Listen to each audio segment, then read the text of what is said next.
Nggak apa-apa. Oke, assalamualaikum warahmatullahi wabarakatuh. Berjumpa lagi bersama saya Cak Ali dalam program podcast Bisa GP Ansor Banten. Kali ini saya kedatangan tamu yang sangat super duper spesial. Kenapa begitu? Karena ini kita mengulas sejarah. Dan hari ini saya kedatangan tamu yang aktivis NU Tulen, pimpinan pondok pesantren yang luar biasa. Kemudian beliau juga hari ini menjabat sebagai salah satu anggota DPRD Provinsi Banten. Siapa beliau? Mari kita sambut dengan riang gembira. Beliau adalah Gus Kiai Haji Ahmad Imron. Selamat malam, Gus. Selamat malam. Assalamualaikum warahmatullahi wabarakatuh. Waalaikumsalam warahmatullahi wabarakatuh. Apa kabar, Gus? Alhamdulillah baik. Gimana aktivitas? Sekarang ini kayaknya Gus lumayan agak sibuk ya. Agak sangat sibuk karena memang agak berubah. Tadinya biasanya ngurusin pondok aja kan. Nah, sekarang udah ngurusin umat. Lebih luas. Alhamdulillah. Terima kasih Gus sudah bersedia hadir di podcast kita. Dan sahabat-sahabat para subscriber, beliau ini adalah mantan ataupun demisioner ketua PW GP Ansor periode ataupun masa khidmat 2012-2016 Gus. Betul ya. Betul. Di bawah kepemimpinan beliau juga sungguh sangat progresif, melahirkan pemimpin-pemimpin yang keren seperti yang kita tahu ada Kang Haji Ahmad Nuri, Kang Adam, kader-kadernya keren luar biasa.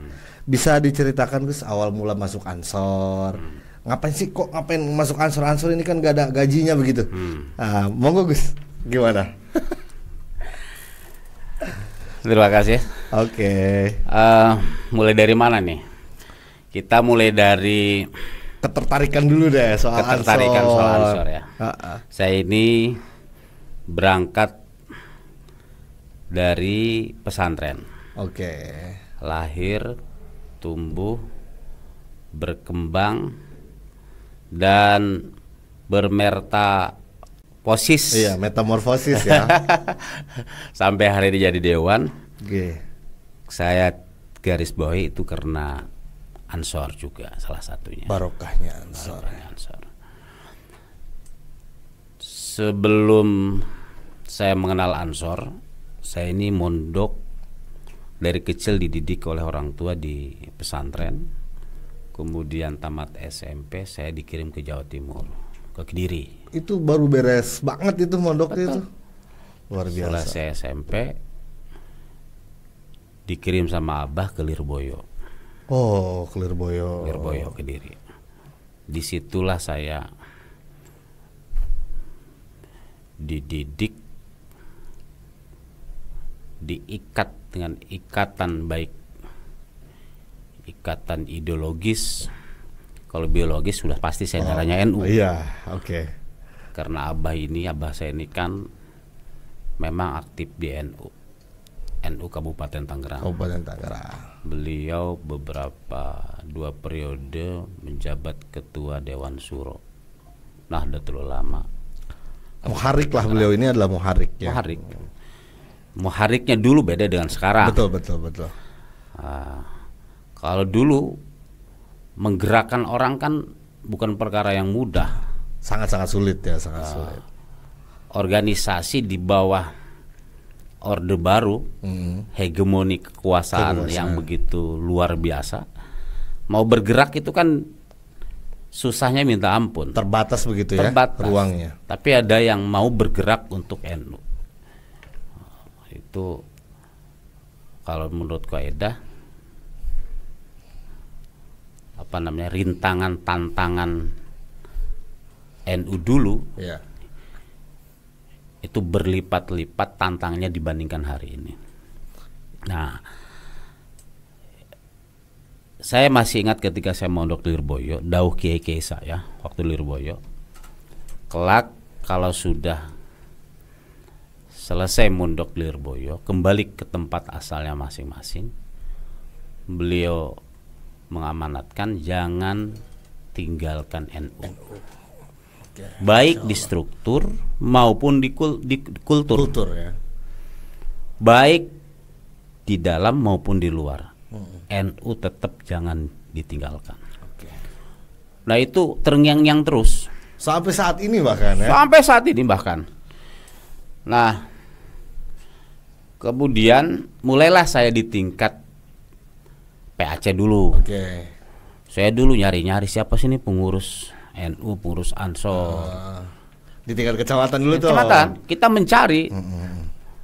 Ketemulah, oh ikut aja dulu. Terus sampai kemudian beberapa tahun kemudian saya masuk ke pengurusan wilayah. Pada eranya ketua waktu itu Ali Nurdin. Oh iya, Bang Ali Nurdin. Saya wakil ketua waktu itu. Oke. Beres dari situ kemudian ikut juga ke pemimpinannya Pak Lukman. Oke, Pak Lukman. Nah, pasca periode Pak Lukman inilah kemudian saya kepilih. Oke. Saat itu sengit ya pemilihannya? Sengit. Saya dengar luar biasa. Ini kita belak-belakan apa iya, ini? belak-belakan aja. ini santai aja, Gus. Kita ngobrolin soal ya bagaimana juga teman-teman melihat bahwa kan mungkin orang melihat Ansor mah satu komando gitunya. Ya. Meskipun dinamis seperti apa tetapi ujungnya kita bisa saling oke gitu, nggak ada masalah. Betul. Gitu. Karena maaf ini ya. Waktu saya maju itu kan kekuasaan politik ya lah ya. Politik di Banten ini kan begitu kuat ya. Bener-bener melawan banget gitu. Simpel kekuasaan ketika itu masuk ke semua lini kan. Termasuk Ansor juga. Nah, saya kan memang tradisi NU ini yang berhadap-hadapan secara frontal bukan gennya NU sebetulnya. NU itu selalu kan ngikutin ritmenya dengan soft kekuasaan. Ya, soft aja ya. Selalu gitu bergandengan lah begitu. Selalu ya. bergandengan di segala Ini memang tawasud tasamuh tawazunnya itu memang kan menjadi salah satu harokah kita. Itu sendiri. Gitu loh. Tapi ini saya memang dijegal betul ketika pada saat itu. Pada saat itu. Dijegal betul. Sampai pemilihan 3 kali pemilihan itu draw ya. Draw. Luar biasa. Harusnya saya menang. Saat itu cabang yang milih. Cabang, masih cabang. Masih cabang ya. Ini kan ada 4 kota, 4 kabupaten. Nah, maka harus diusulkan satu lagi tambah tuh pemekaran. Biar satu pemilihan seimbang. Kalau 4 kota 4 kabupaten kan draw terus. Akhirnya ujungnya islah apa bagaimana, Gus? Dia nyerah. Sudah gini aja. Opsinya kalau dia tidak menerima, itu opsi yang kedua ya terpaksa pusat yang menentukan. Oh gitu. Karena kan ada titik temu nih. Deal saya ketua di sekretaris nggak bisa. Nggak bisa. Padahal setelah udah ngobrol dekat banget, tuh ya intens banget. Iya. Opsi kedua akhirnya dibawa ke pusat dengan harapan kita tahu ketua umum waktu itu adalah Pak Nusron. Ya Gus Nusron ya. Irisannya kan orang itu. Iya, sama lah. Di politik kan sama lah. Berharap dipikir mungkin akan berpihak begitu. Dibawalah ke sana. Ke pusat. Nah, saya alhamdulillah saya bersyukur sama komunitas Gawagis, grup-grup Gus-Gus yang memang kita juga jauh sebelum di Ansor juga punya jaringan. Dengan beberapa keke muda, Gus-Gus yang salah satunya termasuk adalah ada Gus Yakut waktu itu, kemudian Gus Hamid dan beberapa Gus, kita punya jaringan, mereka support lah gitu support ya. lah. Saya masih ingat ada kalimat mengultimatum ketua umum waktu itu, kalau Ansor Banten hari ini lebih mendengar penguasa dibandingkan ulama, ini adalah awal malapetaka Ansor. Wah, luar biasa. Saya merinding banget ini. Ya, akhirnya saya dipanggil lah ke pusat. Berdua itu sama sendiri aja. Oke. Lalu saya baru pertama kali kan ketemu ketua umum waktu itu. Dan ketua umum baru terpilih juga kan waktu itu. Oh iya betul. Dia liatin saya waktu saya kan memang murni basisnya kelihatan pesantren. Jenggot saya pelihara, kumis saya cukur. Oke. Tinggal jidat aja nggak hitam. Ya, oke. Kalau andai kata ketika itu jidat hitam, saya nggak dipilih. Nggak dipilih kayaknya. Ini udah mencurigakan ini. Mencurigakan ini. Agen ini kayaknya. Ini bener nggak ini? Oke. Saya ketemu ketua umum waktu di Jakarta. Liatin saya ketua umum. Gus, sehat? Alhamdulillah. Liatin. Lulusan mana, Gus? Lulusan Lirboyo. Oh, satu mungkin agak tenang. Lirboyo lah. Nggak melahirkan teroris lah. Nggak melahirkan orang-orang garis keras lah. Kerasnya cuma malam aja boleh. Oke, kerasnya cuma malam. Malam. Kalau siang santai lah. Santai lah. Nah, gimana, Gus? Nanya, ngobrol-ngobrol ngalor sepetakan gini. Oh, gitu. Oke. Ya sudah. Saya milih ente deh, katanya. Ya cuma ke depan jaga hubungan baik, katanya, dengan kekuasaan dengan pemerintah lah. Tetap harus bergandengan tangan ya. Ya cuma kita ngobrol-ngobrol dikit, Gus, katanya. Saya di fit and proper test tuh. Karena akan dipilih oleh ketua umum. Maka harus dites dulu dong. Tes dong. Okay. Jangan sampai pemimpin lahir dari karbitan. Kan begitu. Jadi fit and proper test itu sudah dilaksanakan di Ansor. Ketika saya dipanggil, ditanya oleh ketua umum waktu itu. Gus, gimana nih Gus? Versi antum. Kita ini kan kelompok yang anti kekerasan. Di lain pihak ada kelompok yang menghantam kita habis-habisan. Kekerasan menurut antum bagaimana? Mungkin melihat jenggot saya panjang, kumis saya, tetap dia agak mencurigakan. Mencurigakan juga, tetap harus tanyakan ini. Klarifikasi nih ya. Jangan sampai gerombolan banser di bawah menggerakkan yang aneh-aneh nih. Agak repot. Ini gerbongnya besar soalnya. Gimana kekerasan menurut antum? Nah saya jawab, apa yang perlu diragukan pada persoalan penolakan kita terhadap kekerasan? Saya jawab, nah kekerasan itu tidak boleh dilakukan atas nama apapun.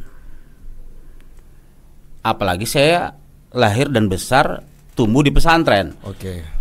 Ketika berbicara pesantren, di dalamnya ada ketika mengambil keputusan dan kesimpulan ada menurut fikih. Nah saya membaca kekerasan dalam perspektif fikih.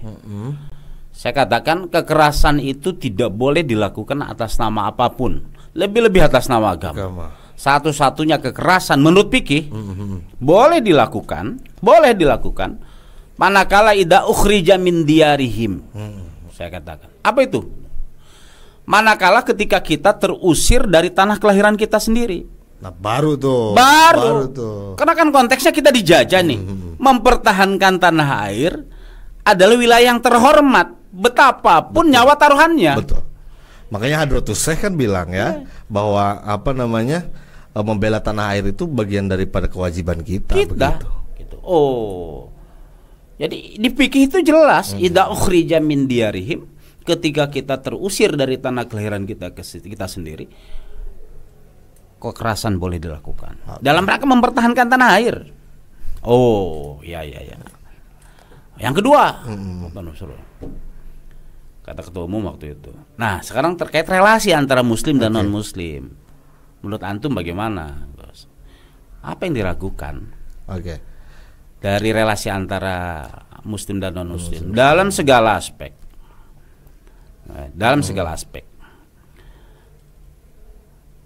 Rasulullah adalah contoh teladan yang baik ketika kita berbicara relasi ya, membangun hubungan antara agama ya. Dalam sebuah hadis Rasulullah itu suatu ketika pernah menggadaikan baju perangnya kepada orang Yahudi. Diterima, senang Rasulullah, mendoakan Yahudi dengan kalimat jammalakallah. Wahai Yahudi, kelak engkau akan mendapatkan keturunan yang unggul, yang hebat. Bisa jadi Yahudi yang minoritas tapi menguasai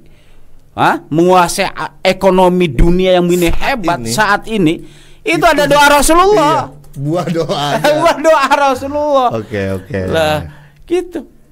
Ini dengan Yahudi Rasulullah mendoakan dengan kalimat jammalakallah. Oke. Saking begitu beliau toleran ya. Toleran kasih sekali. sayang begitu. Ya hari ini kalau orang kemudian mencabik-cabik toleransi, keberagaman, sebetulnya dia melawan fitrahnya sendiri. Ya, sebagai manusia. Sebagai manusia. Oke. Dia mau mencontoh siapa? Rasulullah sebaik-baiknya teladan. Kita kan selalu mengatasnamakan Rasul. Rasul ini begini loh faktanya. Rasulullah itu begini, egaliter, toleran, merangkul. Dan dakwah yang paling baik itu memang begitu, dakwahnya merangkul bukan memukul. Oke. Nah, setelah kemudian terpilihlah saya di Ansor. Ya di masa kepemimpinan saya kita mau benahi cabang-cabang. Oke. Kan bukan saat itu masih belum rapi itu. Belum rapi. Tidak terstruktur gitu gerakannya. Terstruktur seperti masifnya hari ini. Oke. Kita mengajak teman-teman untuk terlibat di pengkaderan itu bukan perkara yang mudah. Nah dulu itu Gus bestinya lah ya, kalau di organisasi itu ada besti. Mungkin kalau di organisasi biasanya ada sekoci kecil yang memang benar-benar dia gila Ansor gila juga mungkin iya. Karena ngurusin Ansornya itu sampai lupa istri gitu Gus. Nah ada nggak sih sekawanan teman-teman Gus pada saat itu waktu ngurusin Ansor Banser, mungkin 2 orang atau 3 orang yang benar-benar besti banget gitu? Ya salah satunya Kang Nuri sama Kang Adam inilah. Oh itu ya. Yang dulu memang sejak kita merintis membenahi struktur dari awal sampai kita ngontrak kantor beberapa kali pindah gitu loh. Setelah selama periode saya mungkin 2 kali pindah kantor kita. Oh gitu. Karena memang kita termasuk miskinan abadan waktu itu. Dengan tangan dinginnya ketua saja kemudian kita bisa bergerak. Alhamdulillah. Mobile dan lain sebagainya. Ya alhamdulillah sampai hari ini kita menjaga hubungan baik. Adam hari ini Allah takdirkan di ketua wilayah. Sebelum Adam ada Kang Nuri dulu dampingin saya juga di sekretaris. Kita ini bertiga bahu membahu lah. Habis-habisan lah gitu ya. Sampai kadang pulang kantor di kantor sampai jam berapa 10, 11, 12 ada kegiatan apa kita datang, pengkaderan di mana kita datang dengan uang sendiri. Panjang ceritanya lah, panjang cerita sampai inilah luar biasanya Ansor ini. 2024 kemarin saya maju di legislatif dan teman-teman Ansor juga bergerak, bergairah. Alhamdulillah. Allah takdirkan kepilih. Sebelumnya pernah juga kan Gus? 2014 ya. DPD RI.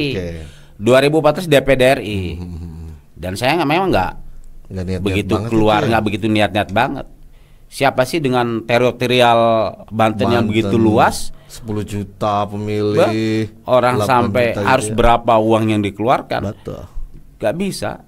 Saya tes case saja nih. Dan support teman-teman ternyata memang luar biasa. Tes case saja, tapi dengan saya nggak begitu banyak kesimpul mengandalkan jaringan saja.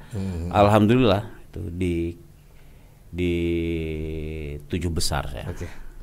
Gus, monggo diminum dulu Gus, kita santai. Siap.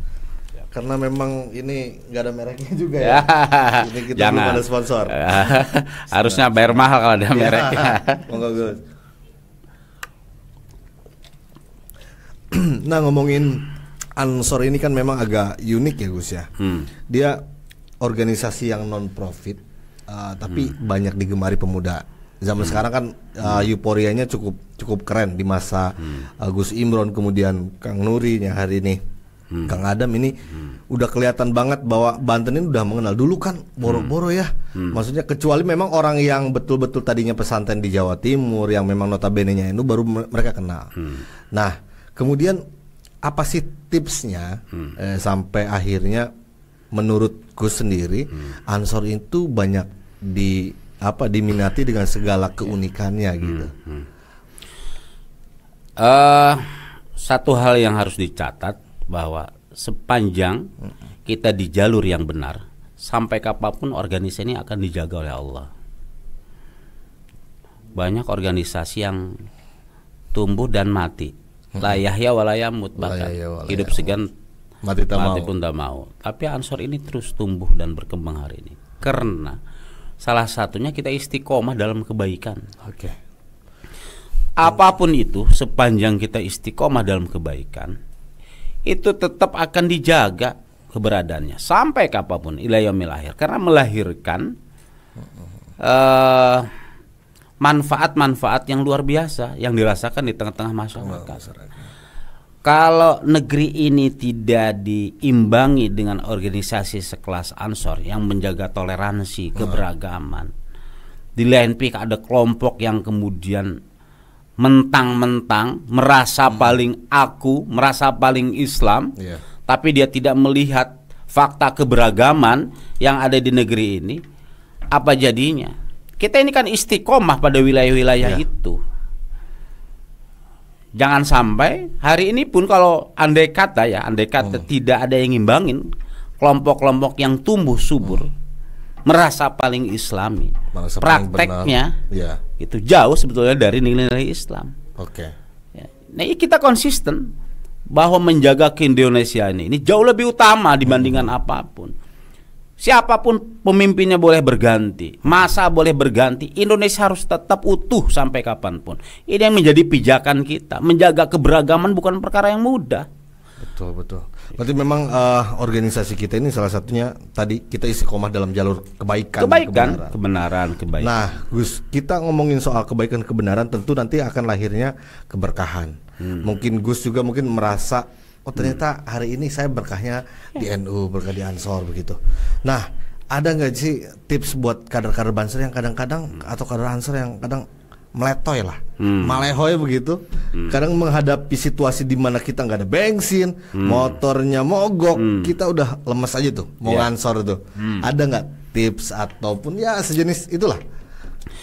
Dalam hidup ada hal-hal yang tidak bisa dipikir oleh nalar. Dan apa itu? Itu disebut keberkahan. Ini harus paham betul.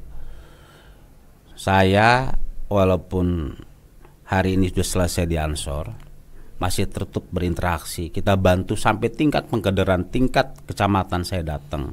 Sampai hari ini tingkat kabupaten kita support. Di ujungnya pasti keberkahan itu muncul. Harus yakin dan percaya. Salah satu wujud keimanan kita ini harus percaya. Kita didoktrin untuk itu. Apa ini tradisi NU ini harus paham betul bahwa kebaikan yang kita tanamkan kemarin pasti akan muncul kebaikan kembali kepada kita, kebaikan-kebaikan di masa yang akan datang.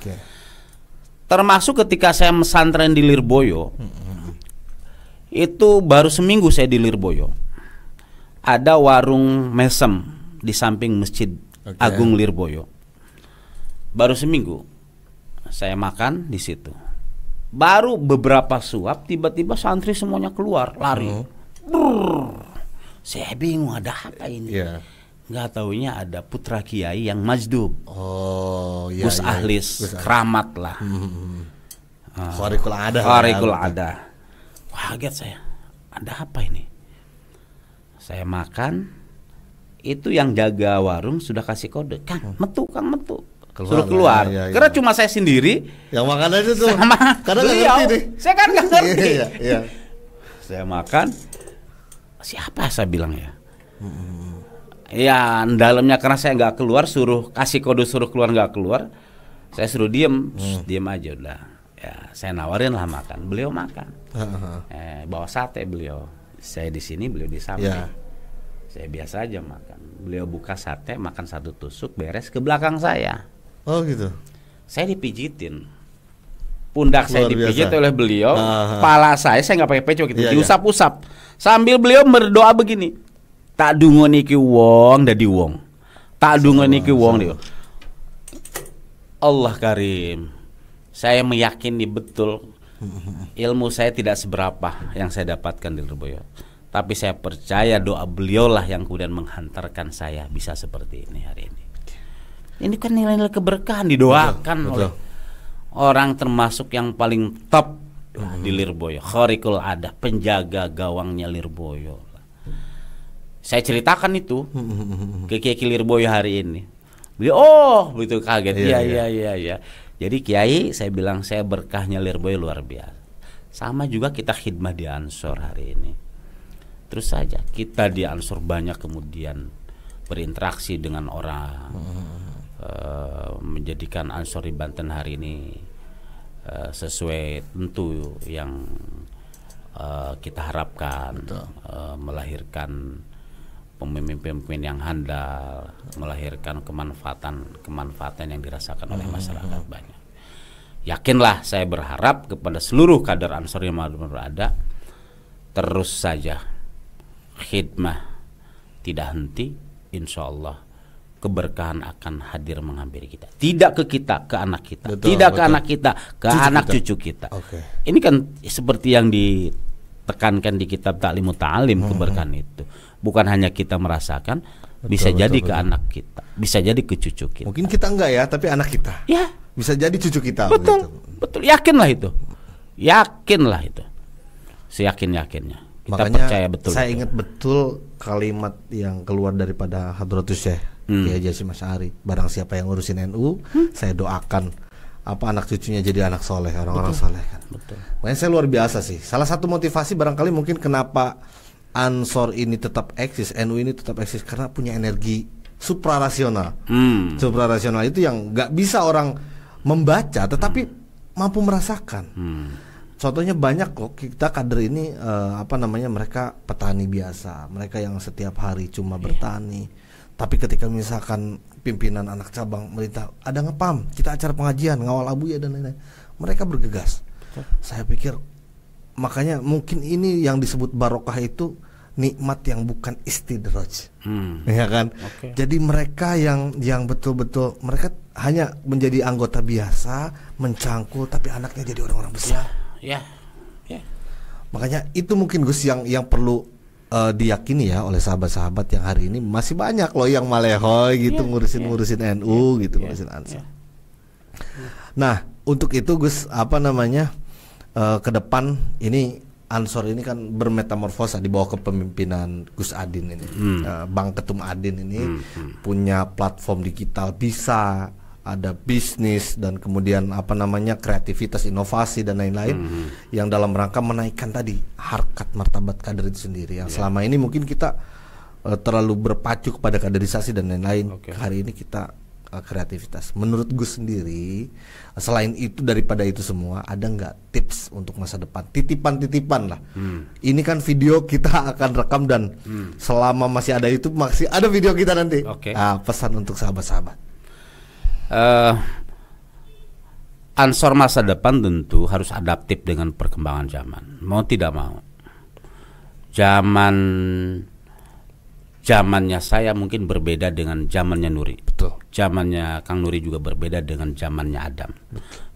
Zamannya sahabat Ketua Umum Nusron mungkin berbeda dengan sahabat Gus Yakut. Betul. Sahabat Gus Yakut juga mungkin berbeda dengan Gus Adin. Tapi yang paling penting adalah Ansor masa depan harus adaptif dengan perkembangan zaman.